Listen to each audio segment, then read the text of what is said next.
કારણ કે દ્વારકામાં ટાટા કંપનીને વારંવાર નોટિસો આપવામાં આવે છે, છતાં પણ ત્યાં કોઈ જ પ્રકારની એમના તરફથી કાળજી લેવામાં ન આવતી હોવાના અનેક બનાવો આવ્યા છે બહાર. આજે એક એવી ઘટના બની છે કે જ્યાં ટાટા કંપનીએ પોતાના પાવર હાઉસમાંથી જે વીજળી લઈ જવા માટે બીજા યુનિટમાં વીજળી લઈ જવા માટે 8 કિલોમીટર લાંબી વીજ લાઈન ગેરકાયદેસર નાખી દીધી છે. અને એના માટે લોકો વારંવાર રજૂઆતો કરી રહ્યા છે, માંગણી કરી રહ્યા છે કે તમે એની સામે પગલા ભરો. સરકારના તંત્ર દ્વારા એને નોટિસો આપવામાં આવે છે, છતાં પણ નથી ટાટા કંપની કઈ પગલા ભરતી કે નથી સરકારી તંત્ર પગલા ભરતું.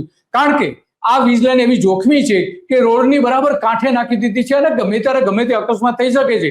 આ ગઈકાલે ત્યાં એક કેબલ સળગી જવાની ઘટના બની છે અને એના કારણે વીજ તંત્ર પણ ખોરવા ગયું છે. તો આ અંગે બધી જ વાતો કરવા માટે મેઘાબા હાથલ આપણી સાથે જોડાઈ ગયા છે અને એ બધી જ વાત કરશે કે ખરેખર શું ચાલી રહ્યું છે. તો મેઘાબા, તમારું સ્વાગત છે તો ગુજરાત રિપોર્ટમાં. ખૂબ ખૂબ આભાર દિલીપભાઈ, તમે આજે મને તમારા સ્ટુડિયોમાં બોલાવ્યો. હવે દિલીપભાઈ, વસ્તુ એવી છે ટાટા કેમિકલ છે ને સેફટી નામે ઘણા બધા અંદર નિયમો સખત છે, પણ જયારે બારે જયારે પબ્લિકના સેફટીની વાતો આવે